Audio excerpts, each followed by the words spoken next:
showbiz fanatics, Mami Min, ang pinakamamahal na ina ni Miss Catherine Bernardo, abay kasama sa naging desisyon ni Miss Catherine patungkol sa kapamilya niyang kontrata. Ang lahat ng yan, but before that, if you haven't subscribed yet to my YouTube channel, please don't forget to like, share, and subscribe at i-hit mo na rin ang notification bell for more showbiz updates. Of course, bago tayo magsimula sa ating updates for today's video, ay nais ko po muna magpasalamat sa lahat po ng mga legit viewers, subscribers at ang lahat ng mga legit na nanonood at sumusubaybay at nagmamahal kay Catherine Bernardo at Daniel Padilla. Maraming salamat po. And for today's video, ito na nga dahil para to give you an updates dito kay Mr. Daniel kasi sobrang dami na pong nakakamiss sa isang Daniel Padilla dahil medyo matagal-tagal na rin po na hindi natin siya nakikita ng live. And for today's video, dahil sa Twitter, meron pong mga video na nagkalat doon na tila baga sila po ay nasa bakasyon ng kanyang pamilya kasama po ng, if I am not mistaken, para ito po yung trip nila sa Japan Kasi nabalitaan nga natin na meron palang parang clothing line or parang meron pong negosyo itong si Daniel sa Japan, Totoo pala yun. At the same time, sinabi din po doon na parang magsasara na. Magko-close na daw, yun ang balita, Pero hindi pa naman natin ma-confirm kasi base po kay Mr. Oji Diaz sa kanyang showbiz update, sinabi niya na parang meron daw isang mga store doon si Mr. Daniel kasi nga naman 'di ba? Kung nag-open po siya ng negosyo doon sa Japan, tapos hindi naman niya hindi niya masyadong naasikaso kasi nasa Maynila po yung kanyang karera at minapaasikaso niya lang, 'di ba? Maaari talaga itong maaari talaga itong mag-close, 'di ba? Parang ewan ko, 'di ba? Parang ganun po 'yung nangyari. So, kung gusto niyo po mapanood yung updates na yan, punta po kayo sa showbiz updates ni Mr. Oji Diaz. And now, eto naman habang itong si Catherine naman po ay nandito sa sa kanilang tahanan kasama ng kanyang mga magulang, kanyang pamilya sa bagong bahay nila, nagse-celebrate po sila ng birthday ng isa sa kanyang mga pamangkin. Ayan. So, ayan yung kanyang Instagram story na pagkatapos natin siyang mapanood dun sa mga walwala nila ng kanyang mga kaibigan na iniintriga ngayon. Diyos mio Marimar, bakit naman kailangan intrigahin kung umiinom man si Miss Catherine, kaya niya naman i-handle yung sarili niya. Parang lahat na lang talaga pinapansin sa showbiz. Konting kibot, may komento, konting kibot, meron ding mga side comments, Parang hindi na lang tayo maging happy kay Catherine kasi sa kabila ng mga pain na pinagdadaanan niya, still they know how to carry herself, diba? And that is really amazing na makita natin siya na masaya kasama ng kanyang mga friend na pinapatunayan lang niya na pwede ka naman talagang maging masaya kahit na kaibigan lang ang kasama mo. Hindi mo kailangan kasama yung kanyang dating boyfriend, diba? So, yun lang yung pinapatunayan ngayon ni Catherine.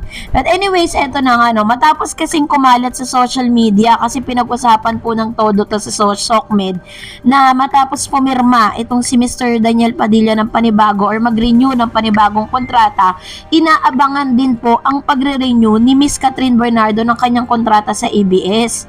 And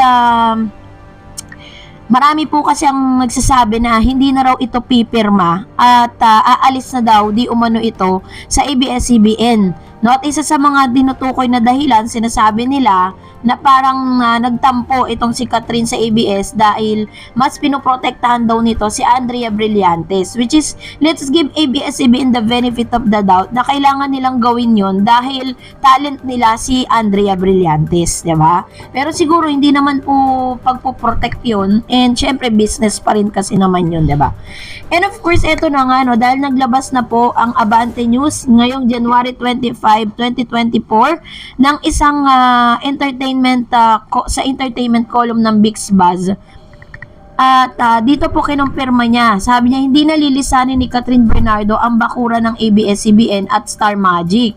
Nakipag-meeting na raw di umano ito kasi ang aktres sa mga kapamilya executive at nagdesisyon na daw itong manatili sa isang kapamilya. May mga naglalabasang kasing mga chika na ililipat na si Kat ng management company matapos nang hiwalayan nila ng dating boyfriend na si Daniel Padilla.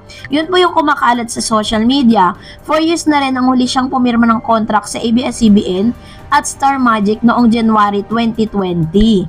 Since parehas silang magre-renew ng kontrata bilang kapamilya, ang tanong tuloy ng ilan sa mga netizen at sa lahat ng mga fanay, Katniel fans, no, na since pare silang nag-renew, matutuloy pa rin kaya di umano na maikakasa ang Katniel Project sa pipirmahang kontrata ni na Katniel or ni Kat at Daniel. Kasi sa tingin naman natin, very professional naman po yung dalawa, 'di ba? So, I think matutuloy naman siguro yung mga plano nila na ganyan para sa Katniel. So anyways, yun lang po yung isa sa mga abangan natin. So, ngayon po kinumpirma po ni Mami Min, no? Dahil tinawagan po siya ng ABS patungkol dito at ng Abante News, no? Na talagang totoo nga na magre-renew pa rin si Kathryn sa ABS. So, dahil dyan, narito ang ilan sa mga komento po ninyo patungkol sa ating update. Sabi ni Lenny Diwa, malaki kasi utang na loob ni Kat sa ABS-CBN, pero kung di na siya komportable, si Kat, let her go. Doon ka na sa GMA. Biba or kaya kay Maharambo Company. Ayun. So, ito po yung kanyang komento patungkol dyan. If he think or if she think na hindi na siya okay, pero I think hindi ganun si Kat very professional kasi siya. Sabi ni Violeta Joenet, if it is all true, then Kat is very insecure person. But talaga lang daming lumalabas sa chika, which is not true. Kung gusto ni Kat mabago ang environment at maging freelance, then let her, matanda na siya and wanted to grow. Di ko nga alam what kind of growth she wanted. She should prove herself at least as an artist. Yun. So, I think wala namang insecurity sa nagaganap between dito kay Katrina, no? Kasi parang para sa akin, nasa kanya na lahat eh. He's one of the A-lister dun po sa ABS, diba? When it say A-lister, isa ka sa pinaka tinitingala at isa sa mga prioridad ng company. Diba? At yun po si Miss Kathryn Bernardo. So, I think lahat na yata ng privilege nasa kanya. So, nasa kanya na lang yun kung paano siya mamimili. Another one, sabi naman po ni Dopey Victoria, kung mahal at may respeto si JD, kahit kaibigan man lang or alang-alang, may kapatid rin siya na babae. Sana kung wala mo siyang love, sana hiniwalay na lang ni Kat. Si Kat not to cheat. Sana then, it's already happened. Sana face it and apologize para matapos na. Yan. So, ito naman po yung kanyang komento patungkol dito. I think, maraming beses na rin po kasi nilang inaayos yung kanilang relationship. Yan po yung mga lumalabas ngayon na parang may mga malalapit kay Kathryn at kay Daniel na nagsasalita through social media na maraming beses po nilang inaayos yung kanilang relationship, kaso nga lang meron taong isang bumitaw and may lumalabas na si Daniel Padilla po ang unang bumitaw. Sabi ni Kat, go iwas ka sa agency na may anaconda ahas. Kung saan ka suporta kami. Kung ang environment hindi healthy, why not go? So, yun po yung kanyang komento patungkol sa bagay na ito, no? Ganun lang kadali, no? Pero kung iisipin po natin, napakahirap po magsimula, no? Kung kahit po sabihin na natin na may naumpisa na si Kat, may pangalan na siya sa showbiz, but still they need to go to the process eh. Hindi naman natin alam ang pakapalaran, baka mamaya, 'di ba? Hindi natin pwedeng sabihin forever ang showbiz. Sabi naman ng isang user, okay naman hindi na komportable si Kat, bakit pa magstay sa isang company? Change your environment. Go lang, Miss Kat. Ayan. So ito naman po yung kanyang komento patungkol sa bagay na ito.